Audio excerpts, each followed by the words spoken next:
बात करते हैं मेटेलिक सॉलिड की।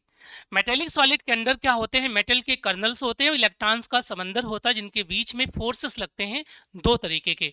एक तो मेटेलिक बॉन्ड होता ही होता है, वो सारे मेटल में होता है, जो कि उनकी आईपी के इनवर्सली प्रोपोर्शनल होता है। एक नया फोर्स भी होता है, डीडी बॉन्डिंग टाइप का फोर्स। ये फोर्स तब काम करता है जब उस मेटल के अंदर डी ऑर्बिटल हो, जिसमें 1 2 3 4 5 6 7 8 9 यानी पार्सली फील्ड हो, ऐसे सिस्टम में होता है। अगर ये दोनों फोर्स होंगे तो हार्ड मेटल हो जाएगा। इनमें से केवल पहला वाला है तो सॉफ्ट हो जाएगा, जैसे क्रोमियम है, मोलिब्डेनम है, टाइटेनियम है, आयरन है, मैग्नीशियम, सारे क्या होंगे, हार्ड होंगे। सोडियम है, गोल्ड है, आपका सिल्वर है, जिंक है, कैडमियम है, ये सब क्या हो जाएंगे, सॉफ्ट हो जाएंगे।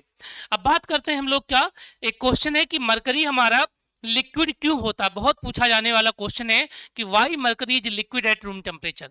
आपने सुना भी होगा कि हमारे पास ओनली एक ही मेटल है मरकरी जो कि रूम टेम्परेचर पर लिक्विड होता है, जबकि गैलियम 31 पे होता है और सीजियम 29 पर होता है। रीजन क्या है, तो हम जानते हैं कि सेकंड बी में जिंक, कैडमियम और मरकरी तीनों रखे गए हैं। इन सभी में 3d10 होने की वजह से डी बॉन्डिंग तो गई नहीं होगी।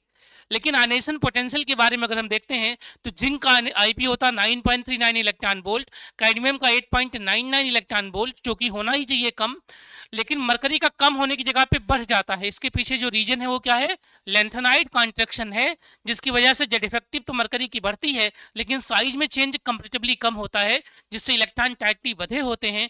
इलेक्ट्रॉन टाइटली बधे होंगे तो मरकरी की आईपी हाई हो जाएगी। आईपी हाई हो जाएगी तो मेटेलिक बॉन्ड लो हो जाएगा। मेटेलिक बॉन्ड लो हो जाएगा और डी बॉन्डिंग पहले से नहीं है, तो इनके पार्टिकल के बीच में फोर्स कम हो जाएगा, मतलब कर्नल के बीच में फोर्सेस कम हो जाएंगे और मरकरी लिक्विफाइड स्टेट में आ जाएगा।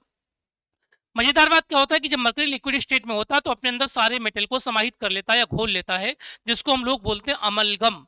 राइट, सारे मेटल मरकरी के साथ अमलगम बनाते हैं एक्सेप्ट आयरन। तो क्वेश्चन पूछा था कि कौन सा मेटल है जो अमलगम नहीं बनाता है आयरन मरकरी के साथ, तो आपका आंसर हो जाएगा क्या, वो मेटल है हमारा आयरन।